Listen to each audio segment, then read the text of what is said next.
Breath of the Wild took a new approach to items. Whereas in previous games you would slowly build up an arsenal of unique tools through the course of the game, in Breath of the Wild there wasn't even a separate inventory for this. Everything you found in regards to items was classified under either weaponry, bows, or shields. No distinction was made between tools for offense either, and are all pooled together under the collective name of weapons. Boomerangs, rods, swords, spears, even torches and korok leaves. Not only that, but with the exception of the Master Sword, none of these tools were unique. In A Link to the Past, for instance, there would be only one fire rod, only one magic cape, one lantern. But in Breath of the Wild, you can have duplicates of the same items in your stash, and all have limited use and are disposable. Hence, these no longer functioned as progression items, and rather as generic tools. The actual progression items were tied to the Sheikah Slate in the form of the many different runes, most of which were obtained immediately in the tutorial section that is the Great Plateau. The only exceptions being the camera function, as well as upgrades to already existing ones like Stasis Plus and Remote Bombs Plus, none of which are even mandatory to beat the game.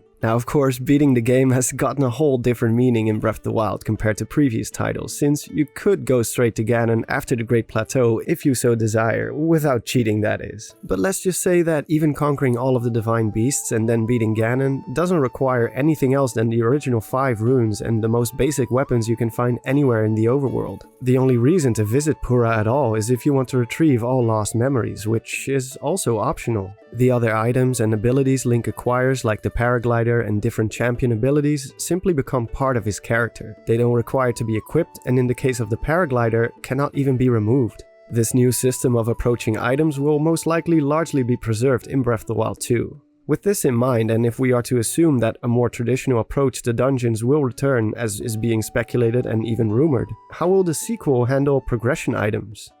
As of right now, it is still unclear if the Sheikah Slate will be a returning item in Breath of the Wild 2. Neither do we know if its function will be the same, or if it will be either diminished or expanded upon. There is speculation about the possibility of Zelda being playable alongside Link, and that she might be the one to operate it, but that is a topic for a different video. What we want to talk about here is the possibilities for progression items, tools that are unique, mandatory for progression, and function similarly to the tools found in previous games like the hookshot, hammer, beetle, and more. As mentioned before, Breath of the Wild's approach to progression items differs greatly from past games, so the most likely scenario will be that the Zelda team will present a mix between the old and the new, with progression items no longer being a standalone object that Link obtains, but rather become part of his character, which can be swapped between using the D-pad, the same way we switch between the different runes on the Sheikah Slate. The big difference this time around being that you will not be granted all the necessary tools right at the start, but rather expand their abilities step by step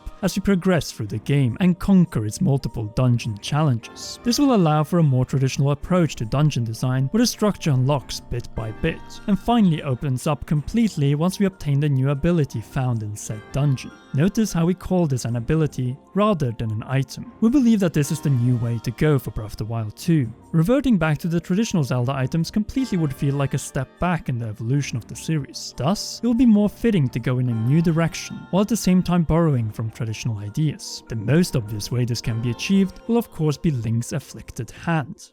While looking around at some of my comments, one of them, posted by Zach Wagers, caught my attention. He makes the point that it would be best if items like the hookshot and clawshot are no longer treated as physical items, but rather tied to Link's arm, and makes a strong comparison to Darksiders 2. Now, I have never played any of the installments from the Darksiders franchise, but being the curious man that I am, I looked further into it and followed some Let's Plays of the game, and well, I think he's right on the money here. As far as comparisons go, I think this might be as close as we can get.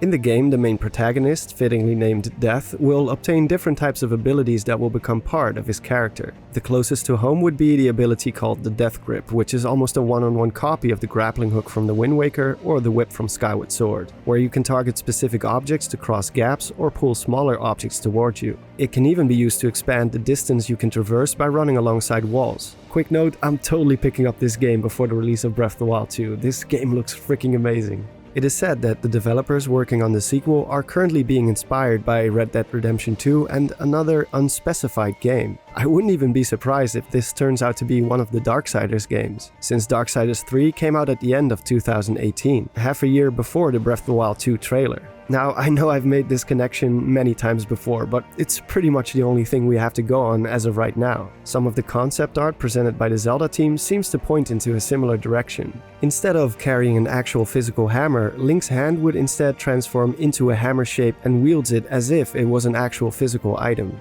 If this is indeed implemented, most, if not all, progression abilities besides the paraglider would probably be handled in the same way. Similar to how the T-1000 transforms his hands into all kinds of different weapons and tools. The next question would be, how exactly would Link obtain these new abilities? I mean, it's unlikely they would be simply lying in a chest somewhere, right?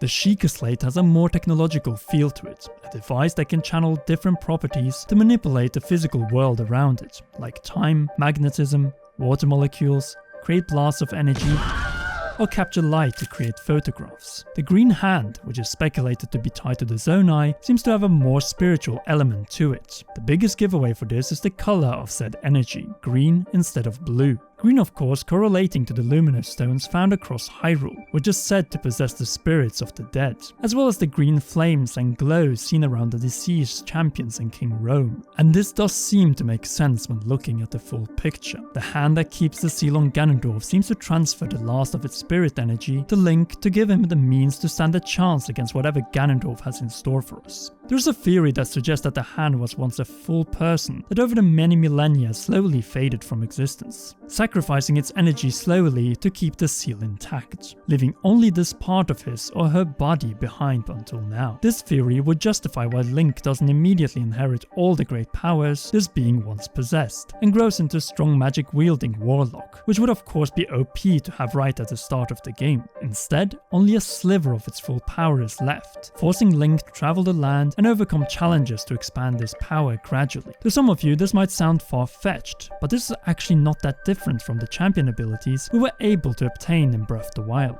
These too were tied to the spirit energy of these characters, granting us access to the unique abilities they possess in life. So with that in mind, as stated before, Link could traverse the world, find hidden dungeons and challenges to add to his abilities, either by finding Zonai artifacts or the actual spirits of deceased Zonai magic wielders, which all possessed different abilities when they were still around and harnessed their power. Another and perhaps even more interesting option would be if Link has to battle a specific boss or mini-boss to essentially steal their spiritual essence and harness his power that grants him a new ability. Alternatively, this battle could even be with a deceased Zonai spirit, which isn't evil, but simply wants to test Link to see if he's worthy of wielding this new power, similar to how the Sheikah monks tested us to prove our worth as the true hero of Hyrule.